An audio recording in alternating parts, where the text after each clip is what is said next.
함께 나눌 하나님의 말씀은 레위기서 16장의 말씀입니다. 레위기서 16장 1절부터 34절까지 함께 읽고 기도하고 나눌 텐데 레위기서 16장을 중심으로 해서 우리가 하나님의 전에 그 하나님의 집에 영광을 수종드는 그 기름 부음과 부흥에 대해서 우리가 함께 보게 될 것입니다.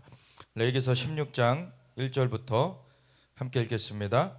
아론의 두 아들이 여호와 앞에 나아가다가 죽은 후에 여호와께서 모세에게 말씀하시니라. 여호와께서 모세에게 이르시되 내 형 아론에게 이르라. 성소에 휘장한 법궤 속죄소 앞에 아무 때나 들어오지 말라. 그리하여 죽지 않도록 하라. 이는 내가 구름 가운데에서 속죄소 위에 나타남이니라. 아론이 성소에 들어오려면 수송아지를 속죄제물로 삼고 순양을 번제물로 삼고 거룩한 세마포 속옷을 입으며 세마포 속바지를 온몸에 입고 세마포 띠를 띠며 세마포 관을 쓸지니 이것들은 거룩한 옷이라. 물로 그의 몸을 씻고 입을 것이며 이스라엘 자손의 회중에게서 속죄제물로 삼기 위하여 순염소 2마리와 번제물로 삼기 위하여 순양 1마리를 가져갈지니라. 아론은 자기를 위한 속죄제의 숫송아지를 들이되 자기와 집안을 위하여 속죄하고 또 그 두 염소를 가지고 회막 문 앞 여호와 앞에 두고 두 염소를 위하여 제비 뽑되 한 제비는 여호와를 위하고 한 제비는 아사셀을 위하여 할지며 아론은 여호와를 위하여 제비 뽑은 염소를 속죄제로 드리고 아사셀을 위하여 제비 뽑은 염소는 산채로 여호와 앞에 두었다가 그것으로 속죄하고 아사셀을 위하여 광야로 보낼지니라.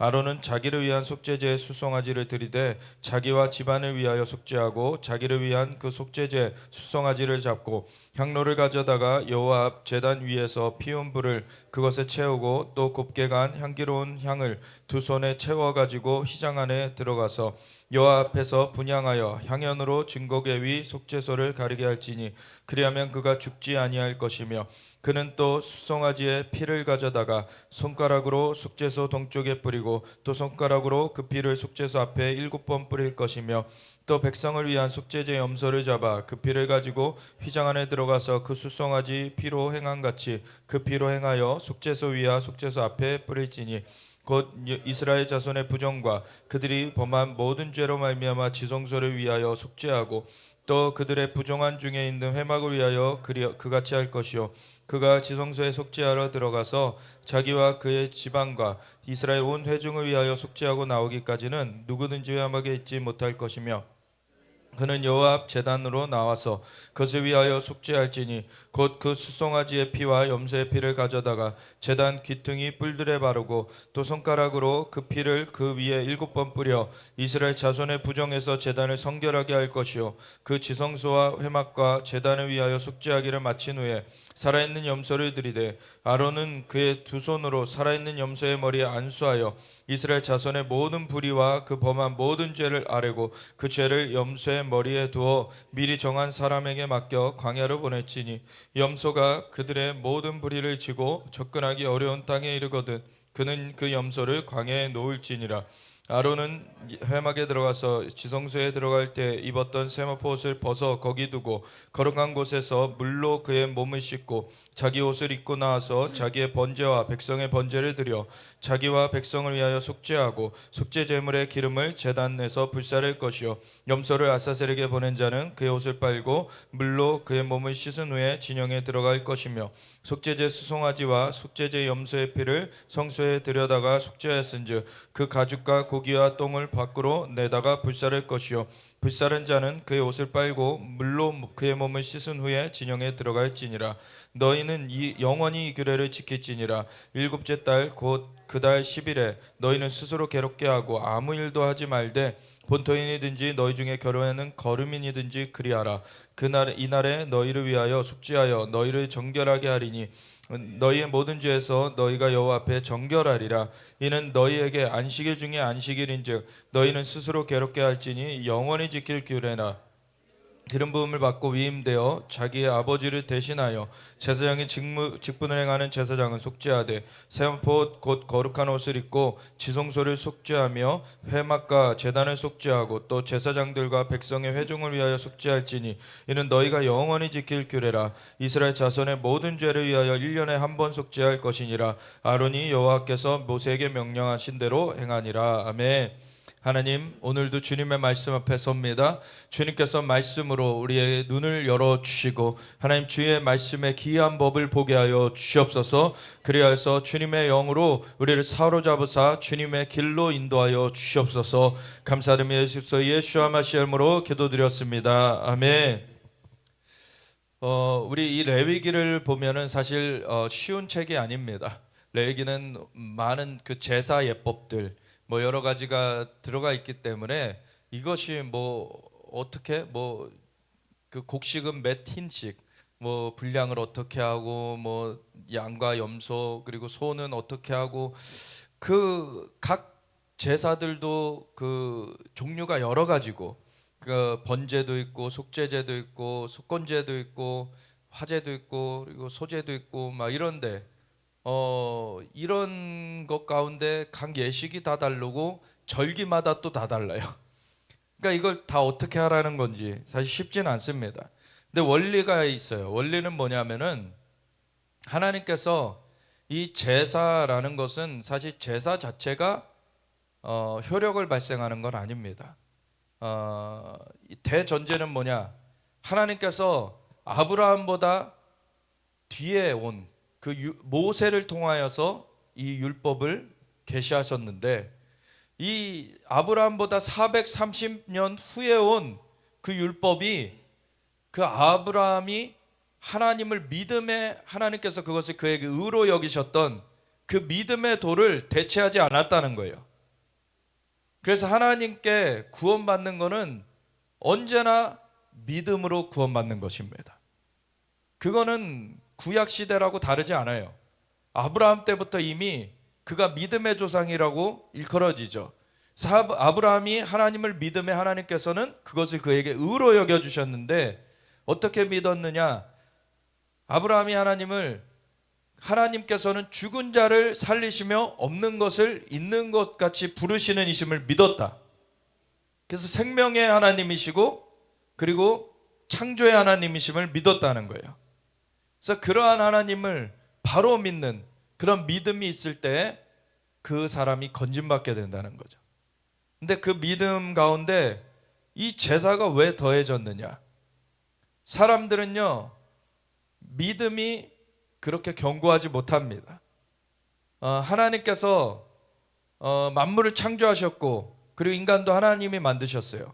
그렇지만 하나님이 하지 말란 거 그거 얼마 안 가가지고 그 말 거스르고서는 선악을 알게 하는 나무의 열매를 먹어버렸죠. 뱀의 꼬드김에 넘어가서 먹어버렸어요. 그와 같이 인간은 하나님께서 정말 좋게 만들어 주셨어도 인간을 만물을 다스리는 존재로 만들어 놓으셨는데 생육하고 번성하고 땅에 충만하고 모든 땅을 정복하고 모든 생물을 다스리도록 축복해 놓으셨는데도 그렇게 넘어지는 게 인간이에요. 그러니까 그 애초에 아담과 하와가 그러한 상태에서도 넘어졌는데 그 이후에 사람들은 죄의 종노릇하면서 마귀의 그런 수준 가운데서 종살이하고 있는 그러한 상황이 되어진 상황 가운데서 그렇게 하나님을 향한 믿음을 굳건하게 한다는 것이 인간에게는 사실 힘든 일이죠. 그 이후에도 아담과 하와의 타락 이후에도 믿음에 경건한 사람들이 있어 왔어요. 그래서 셋이 있었고 에노스 때 하나님의 이름을 불렀고 그리고 노아의 때 그리고 에녹의 때 노아의 때 다 중간중간 하나님의 사람들이 있었지만 근데 믿음의 조상은 아브라함이라 그래요. 그러니까 집단적으로 하나님께서 믿음의 계보를 시작한 것은 아브라함 때부터인 것입니다. 왜냐하면 그 전까지는 한 사람 한 사람 있었지만 그 집단, 그 가문이 다 하나님께 온 건 아니에요. 그 한 사람 한 사람이 어떻게 보면 가뭄에 콩나듯이 하나님 옆에 쓴 거죠.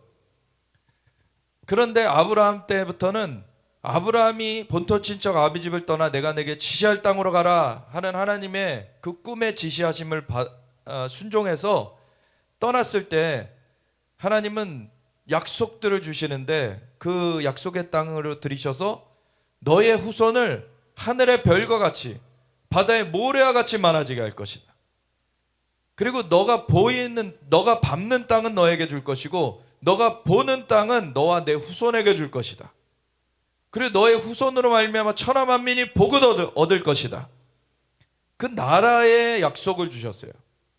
그는 그 이전에 없었던 것입니다. 사실 아브라함 때부터 나라의 3요소 주권과 백성과 영토의 약속을 주시고서는 그것을 독자 이삭에게 똑같이 하나님이 언약하세요.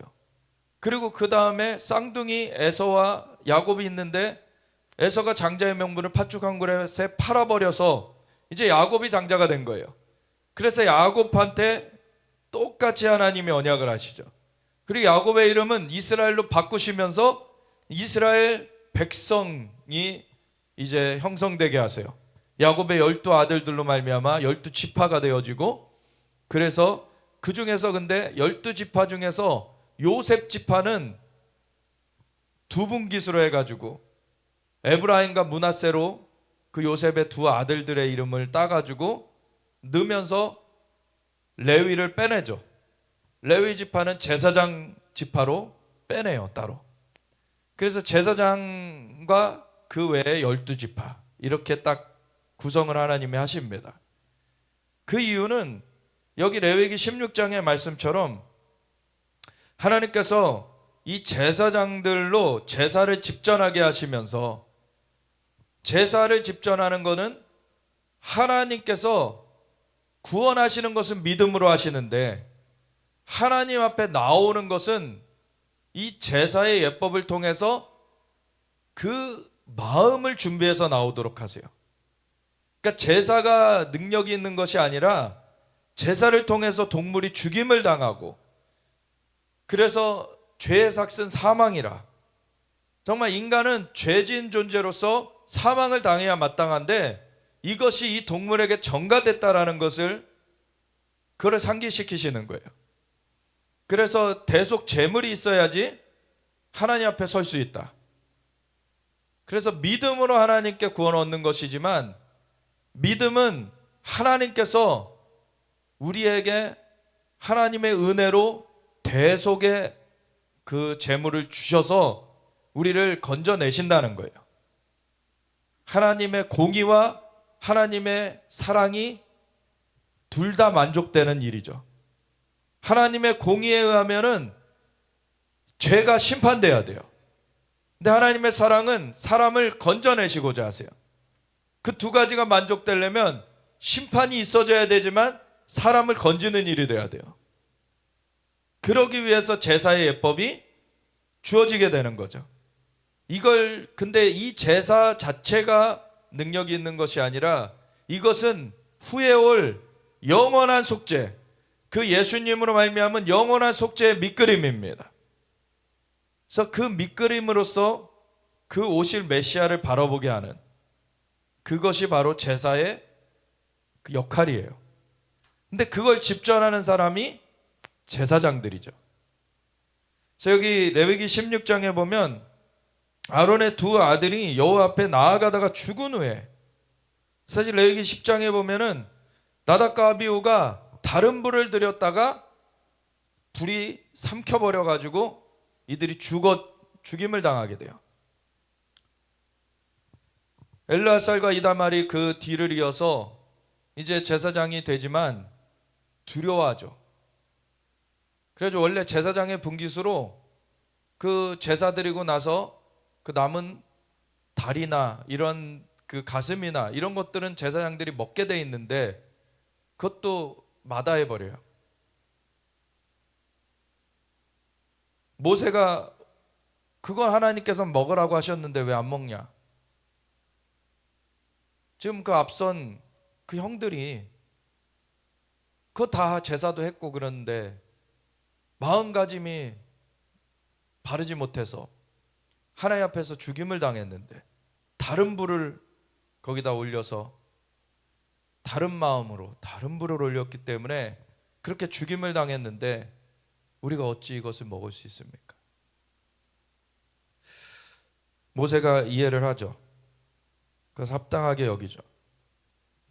그래서 아론의 두 아들이 여호와 앞에 나아가다가 죽은 후에, 사실 제사장들은 오늘날에는 우리가 왕 같은 제사장이라 불림을 받으면서 하나님 앞에 나아갈, 그 은혜의 보좌 앞에 나아갈 담력을 예수님의 보혈, 예수님의 피로 이제 열어 주셨어요.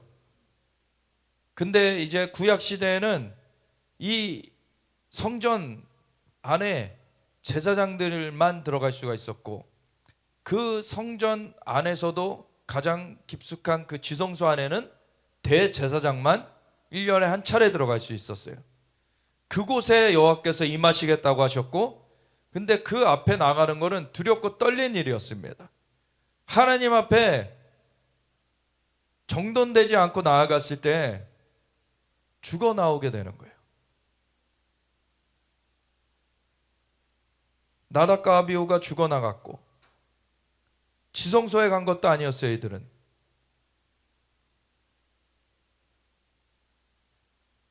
그런데 죽어나가는 그러한 일이 있었던, 그 후에 여호와께서 모세에게 말씀하시니라. 여호와께서 모세에게 이르시되 내 형 아론에게 이르라. 아론은 대제사장으로 기름 부음 받았죠. 성소에 휘장한 법궤 위 속죄소 앞에 아무 때나 들어오지 말라. 왜냐하면 사람이 마음이 그렇게 굳건하지 못해서 항상 정결하게 유지되는 게 아니에요. 그렇기 때문에 진짜 마음을 준비해서 들어가지 않으면은 그 마음 가운데 흠결이, 하나님 앞에서 벗어난 것들이 나타나게 되면은 거기서 심판을 받게 되어 있기 때문에 하나님께서는 정말 1년에 한 차례 이 속죄일에 철저한 준비를 하고서 대제사장만 나오도록 그렇게 하신 것이죠. 그건 하나님께서 사람들을 만나고 싶지 않으셔서가 아니에요. 하나님께서 만나고 싶으시지만 사람들이 그것을 감당하지 못하기 때문이에요. 하나님은 거룩한 분이십니다. 하나님은 영광과 위엄 가운데 계신 분이세요. 그분을 죄악을 품은 채로 만나게 되면 그 광채 앞에 죽임당할 수뿐이 없는 그러한 것이 사실이에요. 그래서 준비되어서 나와라. 아무 때나 들어오지 말고, 아무 때나 들어오지 말라. 그리하여 죽지 않도록 하라. 이 죽지 않게 하시기 위해서 사실 제안해 놓으신 거예요. 이는 내가 구름 가운데에서 속죄소 위에 나타남이니라. 아론이 성소에 들어오려면 대제사장 아론만 들어올 수 있었는데, 그 다음에 대제사장으로 이어지는 그 사람 한 사람만 들어올 수 있는데, 수송아지를 속죄제물로 삼고 순양을 번제물로 삼고 거룩한 세마포 속옷을 입으며, 그래서 의복까지도 갖춰 입고 세마포 속바지를 몸에 입고 세마포 띠를 띠며, 사실은 이걸 볼 때 저는 신약에서 에베소서 6장 10절 이하에 그 하나님의 전신갑주를 입으라는 것이 떠올라요. 하나님께서 우리에게 우리의 싸움은 혈과 육에 대한 것이 아니라 그 영적인 싸움이다. 정사와 권세와 이 어둠의 세상 주관자들과 하늘에 있는 악의 영에 대함이라. 그래서 악한 날에 능히 대적하고 서기 위하여 전신갑주를 입으라. 진리의 허리띠를 띠고 의의 흉배를 붙이고 복음의 평안의 신을 신고 믿음의 방패를 들고 구원의 투구를 쓰고 성령의 검 곧 하나님의 말씀을 가지라. 그리고 무시로 성령 안에서 기도하라. 이렇게 무장돼서 나아가야 된다는 거죠.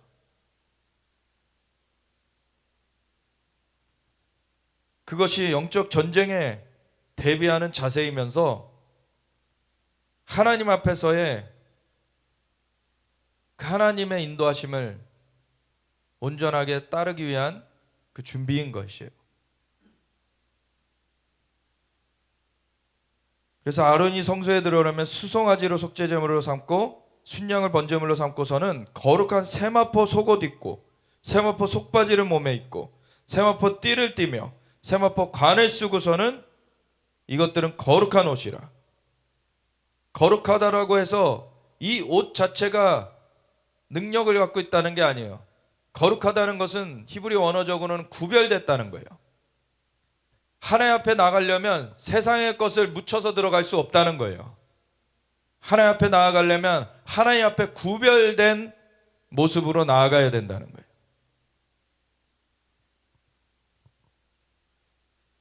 그래서 그 거룩한 옷, 물로 그의 몸을 씻고 입을 것이요, 이스라엘 자손의 회중에게서 속죄제물로 삼기 위하여 수염소 2마리와 번제물로 삼기 위하여 순양 1마리를 가져갈 것이니라. 속죄제물로는 이스라엘 자손의 그 속죄제물로는 순염소 2마리, 그리고 번제물로는 순양 1마리. 그러니까 속죄제는 이 죄를 속하는 그러한 제사라는 거죠. 그래서 제사 자체가 죄를 속할 능력이 있는 것이 아니라 하나님께 죄를 속하시는 능력이 있는 것이죠. 그래서 그 하나님께 마음을 드리는 매개체가 되어지는 것이 이 제사인 거예요. 그리고 번제는 하나님 앞에 헌신을 의미하죠. 그렇게 속죄제물로 순염소 2마리, 번제물로 순양 1마리를 가져가는데, 그리고 아론은 자기를 위한 속죄제의 수송아지를 드려야 돼요. 또 자기와 집안을 위하여 속죄하고, 왜냐하면 대제사장 자체가 정결하지 않으면 죽어나오게 되고, 그러면 그 1년에 한 차례 대제사장만 들어갈 수 있는데 그거를 놓쳐버리게 되는 거예요. 대제사장은 그만큼 책임이 막중한 겁니다.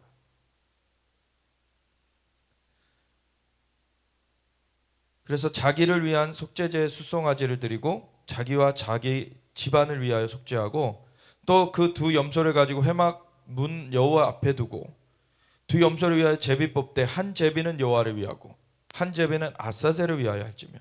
사실 이 아사셀이 뭔지를 밝혀주질 않아요, 성경에는. 아사셀을 그 성경학자들이 얘기하는 것은 이게 사단을 상징한다 라는 거죠. 왜냐하면 인간이 사단의 말을, 마귀의 말을 들어서 범죄한 그 일 때문에 마귀의 종노릇하게 됐죠. 그래서 죄가 있는 그 사람들은 마귀의 수하에 불임을 당하게 됐어요. 그렇기 때문에 그 속전을 내야 돼요.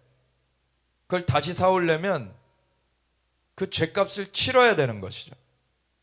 그렇기 때문에 그 속전을 의미하는 거예요, 이게. 속전. 아론은 여호와를 위하여 제비 뽑은 염소를 속죄제로 드리고, 아사셀을 위하여 제비 뽑은 염소는 산채로 여호와 앞에 두었다가 그것으로 속죄하고. 그래서 둘 다 속죄예요. 하나는 근데 하나님 앞에서 속죄고, 하나는 그 아사셀에게 가는 염소로서 속죄를 상징하는 거고. 이 두 가지 차원이 다 있는 거예요.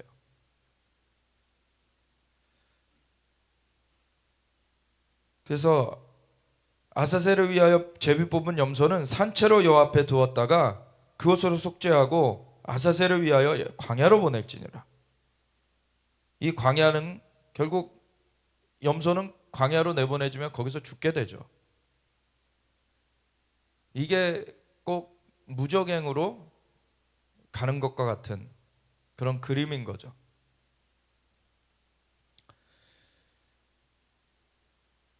아론은 자기를 위한 속죄제의 수송아지를 드리되 자기와 집안을 위하여 속죄하고, 자기를 위한 그 속죄제 수송아지를 잡고 향로를 가져다가 여호와 앞 제단 위에서 피운 불을 그것에 채우고, 또 곱게 간 향기로운 향을 2 손에 채워가지고 휘장 안에 들어가서 여호와 앞에서 분향하여 향연으로 증거계 위 속죄소를 가리게 할지니. 그러니까 철저한 준비를 갖추고 지성소 안에 들어가는데, 숫송아지 제사를 통해서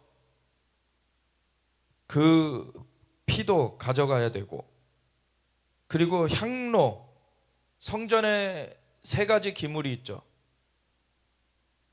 분향단이 그 가운데 휘장 앞에 있게 되고요. 그리고 좌우편에 뭐가 있습니까? 금등대, 7 금등대와 그리고 떡상이 있어요. 이 두 가지는 말씀과 성령을 상징한다. 이런 거를 공통되게 우리가 알고 있죠. 그럼 향로는 무엇일까요? 향로, 네, 기도를 상징하는 것이 있어요. 그런가 하면 그 향로는요, 하나님 앞에 의지를 완전히 드리는 거예요. 이 성전의 구조는요, 사람의 구조와 똑같아요. 성전의 식양도 하나님이 주셨고 사람도 하나님이 만드셨죠. 하나님이 영과 혼과 몸으로 이루어졌어요. 데살로니가전서 5장에 보면 그 예수 그리스도의 강림하시는 날에 우리의 온 영과 혼과 몸이 흠도 없고 티도 없게 준비되기 원한다 그러죠. 그래서 우리 인간은 영, 혼, 몸으로 이루어져 있어요.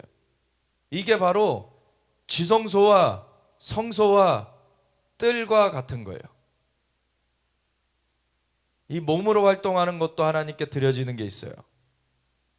그래서 너희 몸을 하나님께서 받으실 거룩한 산 제물로 드려라, 이런 말씀을 로마서 12장에 하죠. 그래서 우리의 몸, 우리의 삶을 통해서 드리는 것, 이러한 하나님 앞에서의 예배가 있어요. 그런가 하면 성소에서 드려지는 예배가 있는데 이것은 우리의 혼의 영역과 맞닿아지죠. 그러면은 세 가지 기물이 있다 그랬는데 이것이 우리의 혼의 세 가지 그 영역과 맞닿아져요. 바로 지정의죠. 사실 금등대를 성령을 상징한다고 보통 말하지만 성령은 하나님이시기 때문에 그 하나의 기물로 사실 상징되지 않아요. 성령의 그냥 나타나심, 성령의 역사를 나타내는 거죠. 그냥 이 금등대는. 근데 이 금등대가 있고 떡상이 있고 금향로가 있는데 이 세 가지가 지정의와 연결이 되는 거죠. 떡상은 말씀을 상징하는데 우리의 지식으로 말씀을 접해야 돼요, 계속. 근데 그 말씀은 또한 영이요 생명입니다. 그래서 그냥 성소에 머물러 있으면은 안 돼요. 지성소로 가야 되는 거예요. 그리고 금등대가 우리의 정, 그 감정의 영역과도 연결이 되는데 많은 경우에 우리가 우리의 감정의 영역 가운데서 어떻게 보면 환상을 보기도 하고 어떤 그 감동을 받기도 하고 막 이러면서 성령의 나타나심을 사실은 비춤받게 되는 것들이 있어요. 근데 인간의 감정하고는 구분이 돼야 되죠. 인간의 감정하고는 성령님께서 주시는, 그래서 로마서 14장 17절에 하나님의 나라는 먹는 것과 마시는 것이 아니요 오직 성령 안에서 의와 평강과 희락이라 그러셨죠. 거기서 희락을 얘기하실 때 그것은 인간적 기쁨을 말하는 게 아니에요. 그건 하나님의 기쁨이 있어요. 그래서 우리의 감정에 하나님의 기쁨이 임하는 것이 있어요.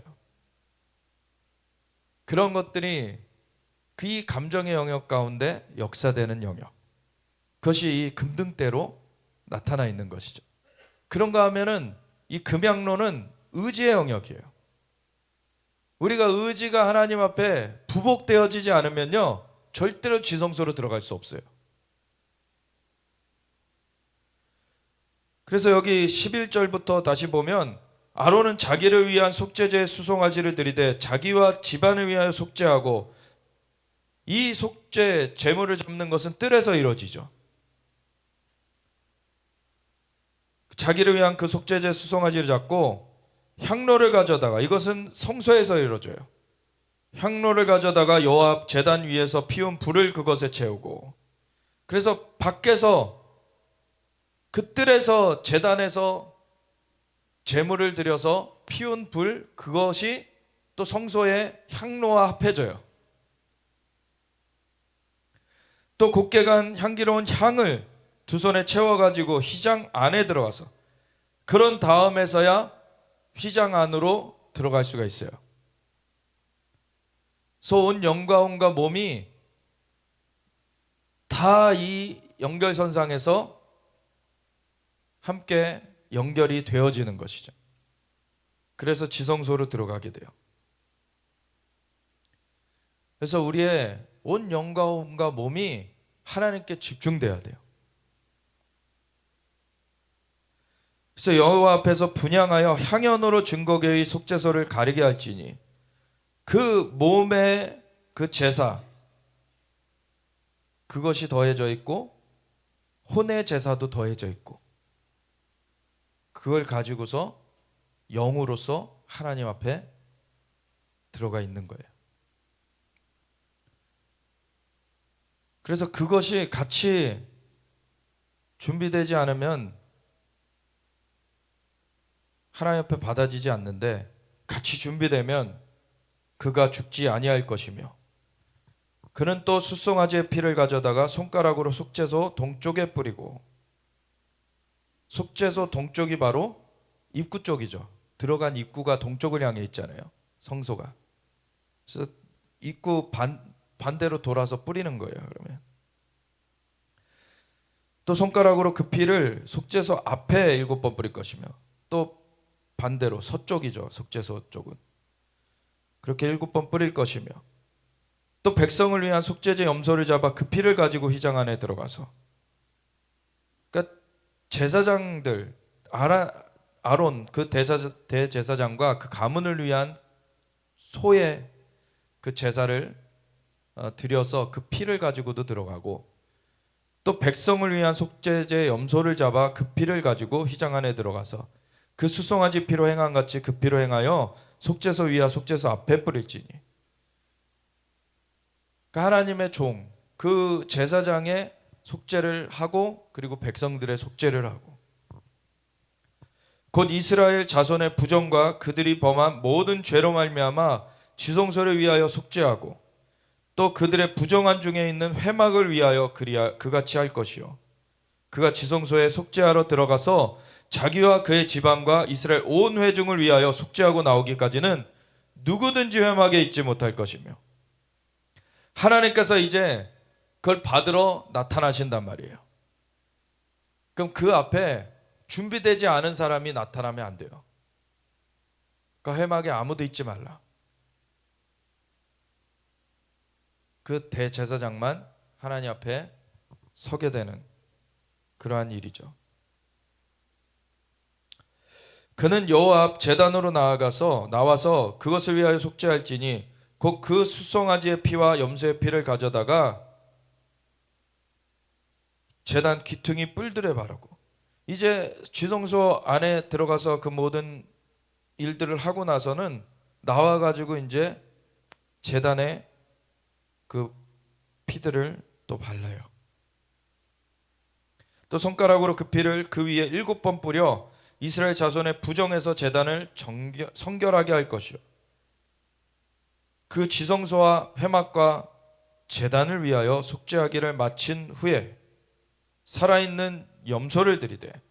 그래서 지성소 영의 영역, 그리고 회막 혼의 영역, 그리고 제단 몸의 영역, 그 모든 것을 하나님께서 깨끗하게 하시는 거죠.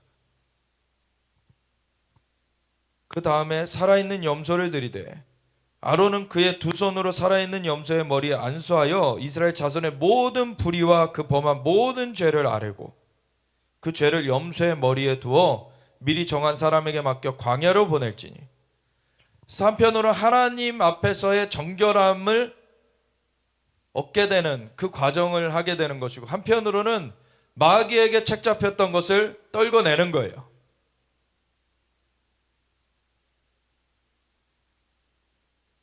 그래서 이스라엘 자손의 모든 불의와 그 범한 모든 죄를 아뢰고 그 죄를 염소의 머리에 두어 미리 정한 사람에게 맡겨 광야로 보낼지니, 염소가 그들의 모든 불의를 지고 접근하기 어려운 땅에 이르거든 그는 그 염소를 광야에 놓을지니라. 아론은 회막에 들어가서 지성소에 들어갈 때 입었던 세마포옷을 벗어 거기에 두고, 그래서 이 아론이 지성소에 들어갈 때 입었던 옷은 밖으로 나오면 안 돼요. 그냥 성소에서 보관이 되는 거예요.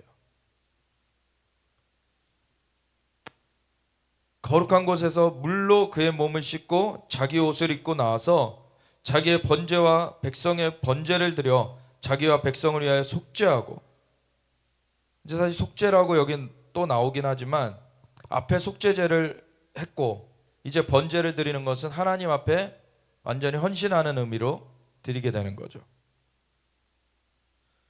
그 속죄제물의 기름을 제단에서 불사를 것이요 염소를 아사셀에게 보낸 자는 그의 옷을 빨고 물로 그의 몸을 씻은 후에 진영에 들어갈 것이며, 속죄제 수송아지와 속죄제 염소의 피를 성소에 들여다가 속죄하였은즉 그 가죽과 고기와 똥을 밖으로 내다가 불살할 것이요. 이건 다 불살라 버려야 돼요. 불사는 자는 그의 옷을 빨고 물로 그의 몸을 씻은 후에 진영에 들어갈지니라. 대속제물이 완전히 이렇게 희생되어지는 것. 그래서 그 피가 하나님 앞에 드려졌고 나머지는 다 불살라지고, 너희는 영원히 이 규례를 지킬지니라. 이것은 영원한 규례라고 하나님 말씀하시는 것. 일곱째 달 곧 그 달 10일에 너희는 스스로 괴롭게 하고 아무 일도 하지 말되 본토인이든지 너희 중에 거류하는 거류민이든지 그리하라. 일곱째 달, 유대력 원래 그 아담과와의 시작으로부터 이렇게 기산하는 그 일반 유대 달력에서는 이 달이 첫째 달이죠. 바로 그 종교력으로는 일곱째 달이라고 하는 이 달. 이 달이 나팔절이 있는 달. 이달 1일에는 나팔절이고 이달 10일에가 속죄일이고 이달 15일부터 22일까지가 초막절이고, 이렇게 가을절기들이 있는 그러한 달인데, 이 가을절기들은 예수님의 재림과 연관되어 있죠. 봄절기들, 6월절 어린 양으로서 예수님은 십자가에 못 박혀 돌아가셨고, 그리고 무교절 무덤 가운데 묻히셨다가 초실절 부활의 첫 열매로 부활하셨어요.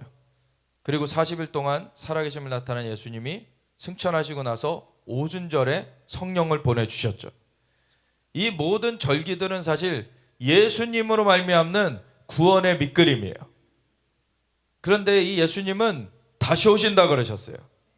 그리고 다시 오시는 것과 연관된 것이 바로 가을절기들인데, 나팔절은 예수님의 다시 오실 사인들, 그 징표가 보여지는, 나팔이 불려지는 것이 이 나팔절이에요. 그래서 이방인의 그 구원 얻은 사람들이 채워져 가고, 그리고 이제 다시 이스라엘 회복되어지는 그러한 것으로 이 나팔절이 이루어져 가는 것이고, 그리고 속죄일이 온 이스라엘을 구원 얻으리라. 이스라엘에 살아남아 있는 그 사람들이 집단적으로 예수님을 메시아로 이제 다시 영접하게 되는, 메시아로 알게 되는 그것이 속죄일의 성취입니다. 그러고 나면 예수님 다시 오셔서 초막절의 성취를 이루세요. 초막, 그 주님의 장막, 주님의 함께 거하심이 덮여져 있는 거예요. 그것이 바로 주님의 다시 오심으로 성취되는 건데, 그걸 앞두고 있는 것이 바로 이 속죄일이죠. 6월절 어린 양으로 예수님이 대속제물로 돌아가셨기 때문에 우리의 대속이 이루어진 거예요, 사실. 근데 속죄일이 따로 있어요. 그거는 민족적인 죄악을 대속하는 날이에요. 이스라엘의 민족적인 죄악. 또한 봄절기의 6월절이 우리의 개인의 구속을 말하는 것인가 하면은, 이 가을절기 중에 있는 이 속죄일은 이스라엘의 집단적인 그 회심, 그 이스라엘의 구원을 말하면서 또한 이방에서도 이 구원이 마무리되는 것을 나타내는 거예요. 그래서 양의 나라와 염소의 나라가 나눠지고, 이제 하나님 앞에서 이 영혼 몸이 정렬된 자들, 그리고 그것이 거슬러진 자들, 이렇게 나눠지게 되는 거죠. 양과 염소가 나눠지게 돼요. 그래서 어떤 자가 하나님께 드려지는 염소와 같이, 여기선 염소로서 둘 다 했지만 예수님 표현한 거는 그러한 자들은 양이 되는 거죠. 왜냐하면 다 죄를 범하였으며 의인은 없나니 하나도 없도다. 다 염소로 시작했어요. 근데 이제 하나님이 양으로 바꾸시는 거죠, 구원 얻은 사람들을. 그래서 염소 2마리였는데 하나는 양으로 바뀌었어요. 하나는 염소 그대로 있어가지고 멸망으로 가게 된 거고. 그래서 이것이 하나님의 영원한 구원의 밑그림이에요. 그래서 너희는 이 영원히 이 규례를 지키지니라. 7째 달 곧 그 달 10일에 너희는 스스로 괴롭게 하고 아무 일도 하지 말되 본토인이든지 너희 중에 거류하는 거류민이든지 그리하라. 이날에 너희를 위하여 속죄하여 너희를 정결하게 하리니 너희의 모든 죄에서 너희가 여호와 앞에서 정결하리라. 아멘. 마지막 때 우리 주님 다시 오시기 전에 우리는 온 영과 혼과 몸이 정결케 돼야 돼요. 이는 너희에게 안식일 중에 안식일인즉, 안식일의 원래 근본 의미는 하나님이 함께 하시는 날이에요. 하나님이 6일 동안 천지를 창조하시고 마지막 그 6일째 마지막 날에 마지막 순간에 사람을 만드심으로 창조를 마치셨는데, 그리고 사람을 위해서 그래서 모든 자연환경을 만들어 주신 거예요. 그리고 사람을 마지막에 만들어 놓으시고서는 그 다음 날을 구별하셨어요. 7일째를. 그게 안식일이죠. 그 날은 너와 내가 만나자는 거예요. 하나님께서 인간을 위하여서 모든 환경 만들어 놓으시고 인간을 만드시고서는 그 다음 날을 구분하신 것은 인간과 함께 시간을 갖기 원하신 거예요. 이게 안식일의 의미예요. 근데 바리새인들처럼 종교인들은 안식일을 율법주의로 그렇게 했기 때문에 예수님께 책망을 받았죠. 회칠한 무덤아, 너희가 천국문을 닫고 너희도 들어가지 않고 다른 사람도 들어가지 않게 한다. 안식일이 사람이 안식일을 위하여 있는 것이 아니라 안식일이 사람을 위하여 있는 것이다. 그리고 인자는 안식일의 주인이다. 인자가 안식일에 사람을 온전케 한 일로 너희가 나를 비난하느냐. 안식일을 왜 주셨는지를 그거를 망각하고 있었기 때문에 그렇게 책망을 받았어요. 하나님은 안식일에 우리를 만나시려고 그 안식일을 주신 거예요. 근데 이 속죄일은 안식일 중에 안식일이라는 거예요. 이 날은 하나님을 만나는 중에서도 최고의 만남의 날인 거예요. 그래서 오늘날에도 오늘날에 이 절기들을 얘기하면은요, 이단들이 또 잘못 얘기해 놔가지고 오해되는 부분도 있거니와, 이 절기 자체 그 모든 어떤 자연적인 것들은 이제 무효화되었다라고 사람들이 그렇게 생각하면서 이스라엘도 대체됐고 뭐 모든 예식들이 다 대체됐다라고 그렇게 생각하면서 오해하는 면들이 있는데, 물론 제사를 우리가 다시 드릴 필요 없어요. 그건 왜? 예수님께서 단번에 영원한 속죄를 이루셨기 때문에. 그래서 제사가 완성이 된 거지 대체된 게 아니에요. 완성이 된 겁니다. 절기가 근데 완성이 돼야 돼요. 완성이 되려면 예수님 다시 오셔야 완성이 된다니까요. 그때까지는 다 그 밑그림으로서 부분적인 그 역사가 있어요. 그러면서 아직도 6월절에 하나님의 역사가 있습니다. 물론 그것은 예수님의 그 십자가 대속으로 완성이 됐어요. 그렇기 때문에 우리가 어느 때든지 그 대속의 은혜를 그 6월절만이 아니더라도 누릴 수 있어요. 근데 6월절에는 우리의 마음이 더 그것을 상기하게 되는 거죠. 인간의 그런 영과 혼과 몸으로 이루어진 인간의 그런 그 활동 가운데서 우리에게 계속 상기시켜야만 우리가 기억하게 되는 것들이 있어요. 우리가 이 모일 때마다 예수님께서는 성찬을 하라 그러시잖아요. 이를 행하여서 나를 기념하라 그러시죠. 그 기념하다는 것에는 기억하다가 근본으로 들어가 있어요. 이거를 왜 하나님 예수님께서 하라고 하시느냐? 사람이 자꾸 망각하기 때문에 그래요. 내가 예수님의 그 몸된 지체라는 것, 예수님이 우리와 함께하고 계시다는 것, 예수님이 우리를 위해서 물과 피를 다 쏟아주셨고 부활하신 예수님이 승천하셔서 하늘 보좌 위에서 우리를 붙들어주고 계시다는 것, 이런 것들을 성찬할 때마다 상기하는 거예요. 그래서 이것을 행하여 나를 기념하라, 기억하고 새기라는 거예요. 7 절기들도 그런 거예요. 예수님을 기념하기 위한 그 날들인 것입니다, 사실. 그래서 유월절 어린 양 되신 예수님, 무덤 가운데 묻히셨던, 무교절에 무덤 가운데 묻혀 계셨던 예수님, 그 초실절 부활하신 예수님, 승천하시고서 오순절 성령을 부어주신 예수님, 그리고 열방의 영혼들을 구원하시며 이스라엘 회복하시는 예수님, 그래서 다시 오시는 그 사인을 나타낸 나팔절을 이루시는 거죠. 그리고 속죄일 온전한 준비를 갖추게 하시는 예수님, 그리고서 다시 오셔서 함께 하시는 예수님, 그 초막절의 사인까지, 이 모든 것이 예수님의 예표예요. 예수님의 사인이에요. 그래서 어떤 오늘날의 진짜 선지자 중에 한 분은 속죄일 때마다 이스라엘에 가 계세요. 근데 속죄일 때마다 그 속죄일 내내 하늘의 방문을 받아요.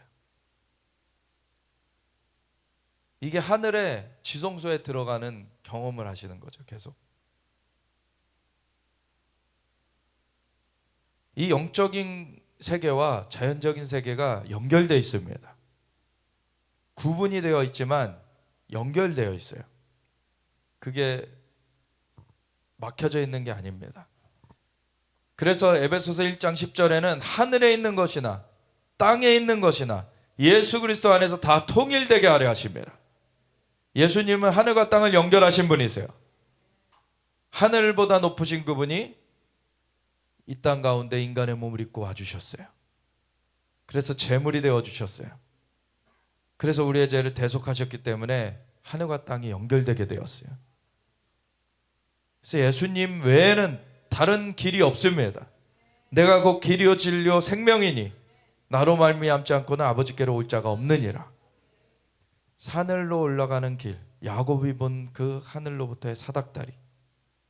그래서 예수님께서 요한복음 1장에는 나다나엘을 향하여서 내가 너가 무화과 나무 아래에 있을 때 보았다. 깜짝 놀라는 나다나엘, 이거를 듣고서는 깜짝 놀라느냐? 더 큰 일도 보리니 인자 위에 천사들이 오르락내리락 하는 것을 보리라.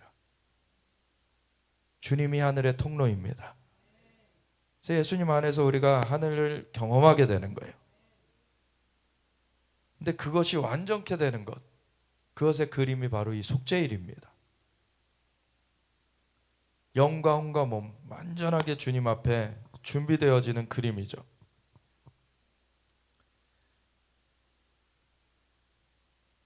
그래서 이것은 안식일 중에 안식일인즉 너희는 스스로 괴롭게 할지니 영원히 지킬 규례라. 이거 경히 여기지 말고 진짜 너희가 준비되어라.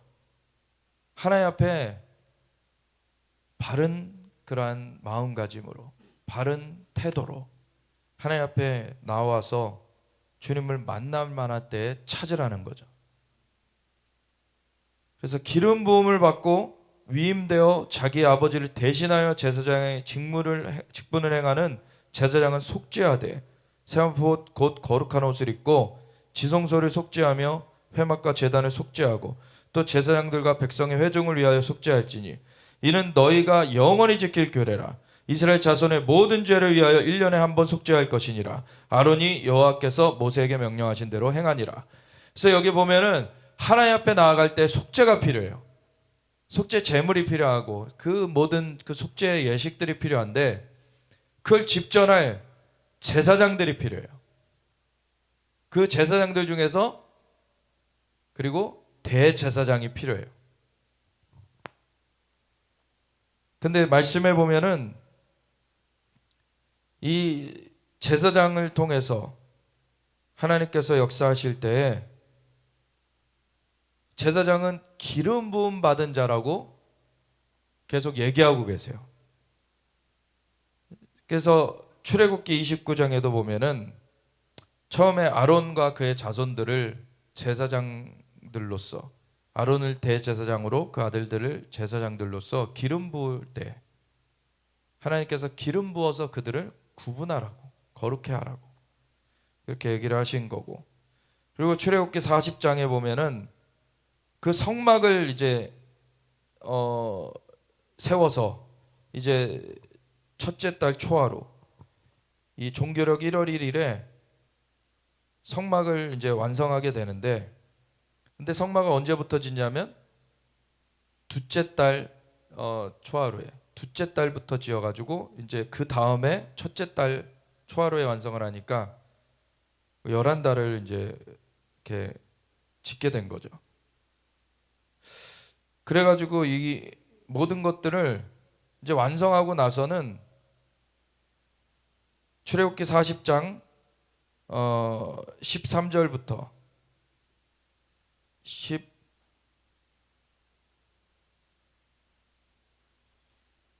9절부터 보면 관유를 가져다가 성막과 그 안에 있는 모든 것에 발라 그것과 그 모든 기구를 거룩하게 하라. 이 기물들도 거룩하게 한다. 구별되게 하라는 거죠. 하나님께서 임하셔야 되는 그러한 곳이기 때문에 그것이 거룩하리라. 또 너는 또 번제단과 그 모든 기구에 발라 그 안을 거룩하게 하라. 그 제단이 지극히 거룩하리라. 너는 또 물두멀과 그 받침에 발라 거룩하게 하고, 너는 또 아론과 그 아들들을 회막문으로 데려다가 물로 씻기고 아론에게 거룩한 옷을 입히고 그에게 기름을 부어 거룩하게 하여 그가 내게 제사장의 직분을 행하게 하라. 기름을 부어서 거룩하게 하여 제사장의 직분을 행하게 하라. 너는 또 그 아들들을 데려다가 그들에게 겉옷을 입히고 그 아버지에게 기름을 부음같이 그들에게도 부어서 그들이 내게 제사장의 직분을 행하게 하라. 그들이 기름 부음을 받았은즉 대대로 영원히 제사장이 되리라 하시매 모세가 그같이 행하되 곧 여호와께서 자기의 명령하신 대로 다 행하였더라. 그래서 둘째의 첫째 달 곧 그 달 초하루에 성막을 세우니라. 그래서 이렇게 성막이 세워졌고 성막이 거룩하게 구별되었고 그리고 제사장들이 거룩하게 구별되었어요. 하나님 앞에 나아갈 때는 이 거룩하게 구별되는 것이 없이는 나아갈 수가 없어요.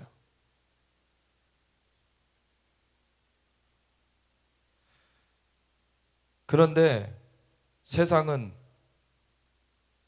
시편 2편에 보면 어찌하여 이방 나라들이 분노하며 민족들이 헛된 일을 꾸미는가. 세상의 군왕들이 나서며 관원들이 서럽게 하여 여호와와 그의 기름 부음 받은 자를 대적하며 우리가 그들의 맨 것을 끊고 그의 결박을 벗어버리자 하는도다. 세상은 이 기름 부음을 대적해요. 여기서 여호와와 그의 기름 부음 받은 자라고 나타난 그 기름 부음 받은 자는 예수님이시죠. 그 메시아가 기름 부음 받은 자라는 뜻인데 그 예수님, 여호와 예수님을 이 세상은 대적해요. 그런데 하늘에 계신 이가 웃으시며 주께서 그들을 비웃으시리로다. 그때 분을 바라며 진노하사 그들을 놀라게 하여 이르시기를 내가 나의 왕을 내 거룩한 산 시온에 세웠다 하시리로다. 아멘. 하나님의 통치는 결코 찬탈되지 않습니다. 하나님이 영원히 통치하세요. 그리고 예수님의 권위는 세워져 있습니다. 근데 그 예수님은 다니엘서 9장 20절부터 보면 다니엘이 이제 70년이 차면 이 복역의 때가 바벨론에 포로된 것이 그쳐지리라는 것을 깨닫고서 발견하고서 기도하며 나아갔을 때 천사가 와가지고서는 환상을 주고 그러는데, 다니엘서 9장 20절에 내가 이같이 말하여 기도하며 내 죄와 내 백성 이스라엘의 죄를 자복하고 내 하나님의 거룩한 산을 위하여 내 하나님 여호와 앞에 간구할 때, 곧 내가 기도할 때 이전에 환상 중에 본 그 사람 가브리엘이 빨리 날아서 저녁 제사를 드릴 때쯤에 내게 이르더니 내가 가르치며 내게 말하여 이르되 다니엘아, 내가 이제 내게 지혜와 총명을 주려고 왔느니라. 곧 내가 기도를 시작할 즈음에 명령이 내렸으므로 이제 내게 알리러 왔느니라. 너는 크게 은총을 입은 자라. 그런즉 너는 이 일을 생각하고 그 환상을 깨달을지니라. 내 백성과 내 거룩한 성을 위하여 이른 이래를 기한으로 정하였나니. 사실 70년 바벨론 포로 되어서 70년을 겪게 되리라는 예언이 있었는가 하면 이제 그것에 비춰서 또 새로운 예언이 나오는 거예요.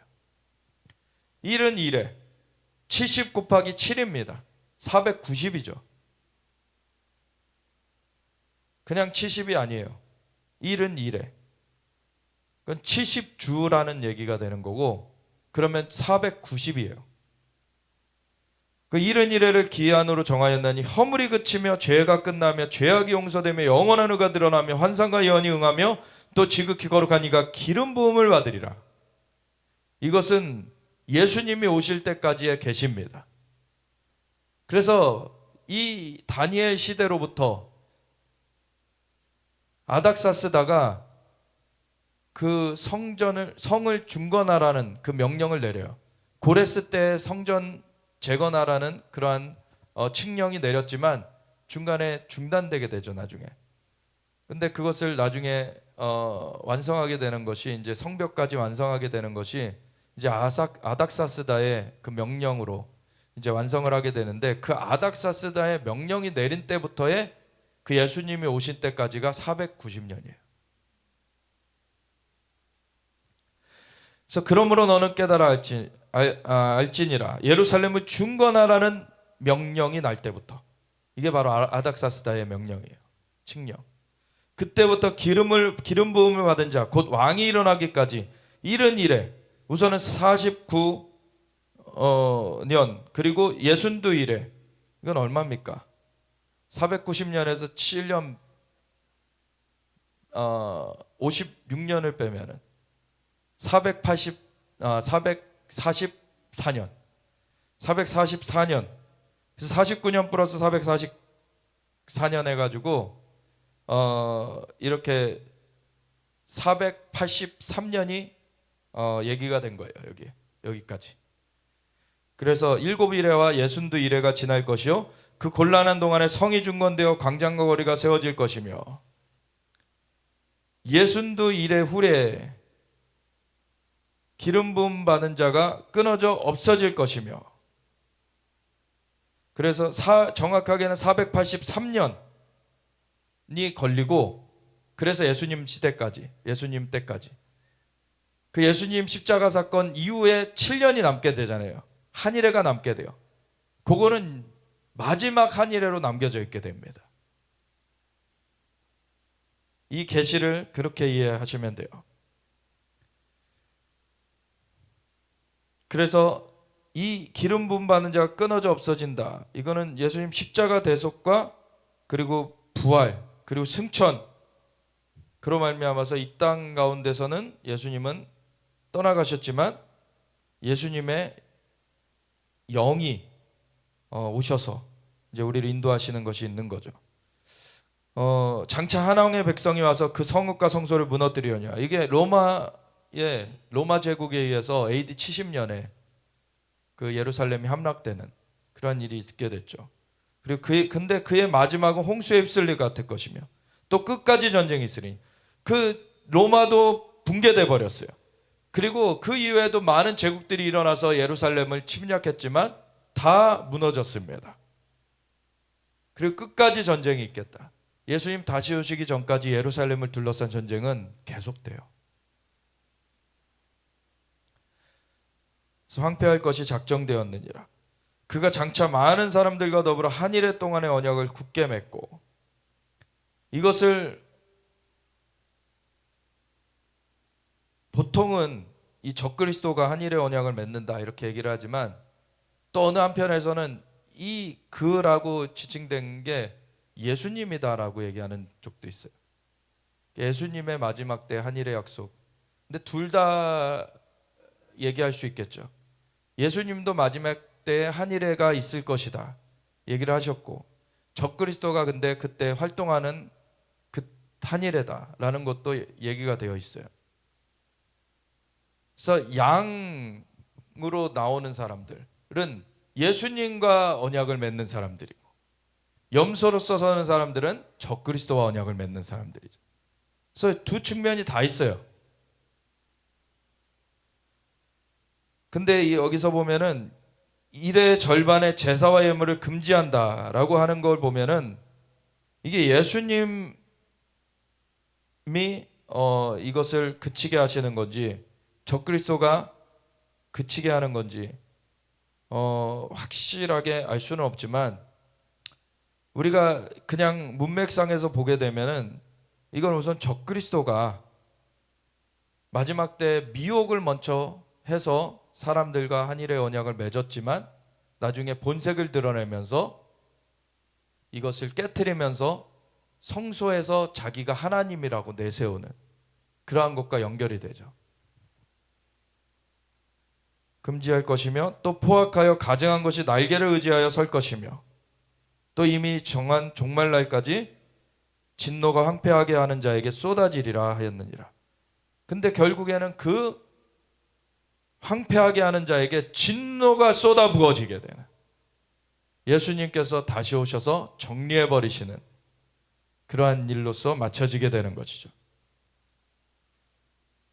그래서 예수님은 기름 부음 받은 자라고 시편 2편에도 나오고 이 다니엘서 9장에도 나오고, 예수님이 그 기름 부음 받은 자인데, 그 기름 부음 받았다는 것이 히브리서 6장의 13절부터 보면은, 하나님이 아브라함에게 약속하실 때 가리켜 맹세할 자가 자기보다 더 큰 이가 없으므로 자기를 가리켜 맹세하여 이르시되, 내가 반드시 너에게 복주고 복주며 너를 번성하게 하고 번성하게 하리라 하셨더니 그가 이같이 오래 참아 약속을 받았느니라. 사람들은 자기보다 더 큰 자를 가리켜 맹세하나니 맹세는 그들이 다투는 모든 일의 최후 확정이니라.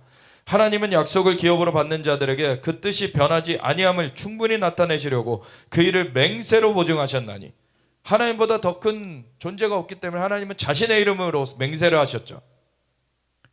이는 하나님이 거짓말을 하실 수 없는 이 두 가지 변하지 못할 사실로 말미암아 앞에 있는 소망을 얻으려고 피난처를 찾은 우리에게 큰 안위를 받게 하려 하심이니라.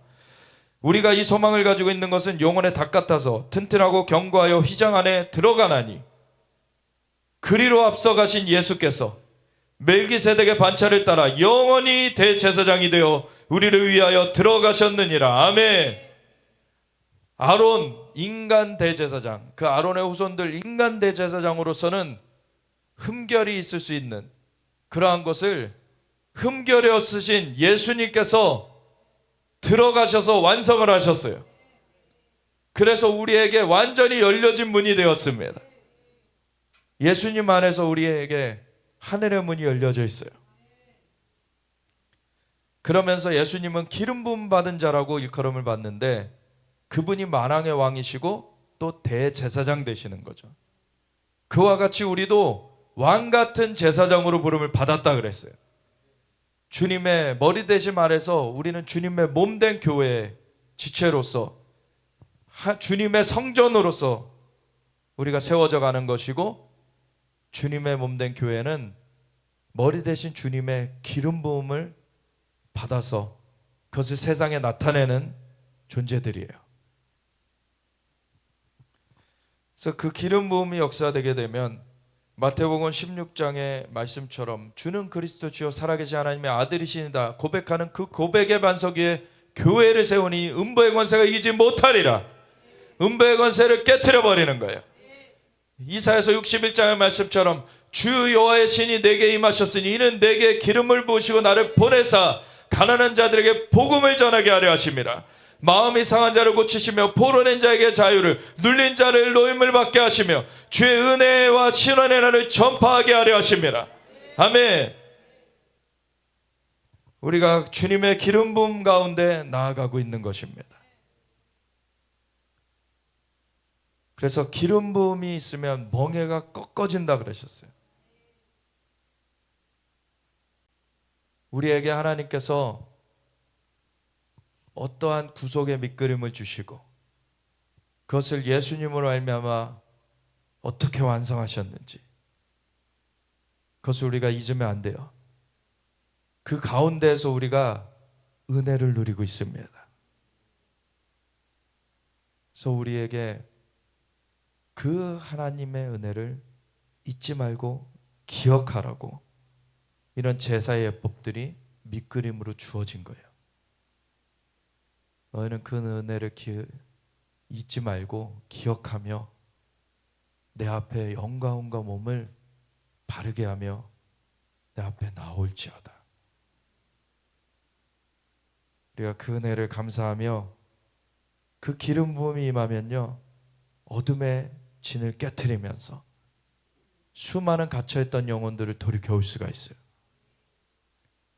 그러한 우리의 삶으로 온전하게 하나님 앞에 드려지기를 하나님 앞에 기도드리며 하나님 주님의 머리 되심, 우리 예수님의 머리 되심을 찬양합니다. 우리가 주님의 몸 되게 하셔서 감사합니다. 주님의 몸으로 주님의 머리 되심의 그 역사를 풀어내 주시옵소서. 우리 한 사람 한 사람을 깨닫게 하시고 하나님 깨우쳐서 다시 기억하게 하시고 하나님 주님의 영광을 나타낼 수 있도록 인도하여 가달라고 우리가 주여 외치면서 하나님 앞에 기도하며 나아가겠습니다. 주여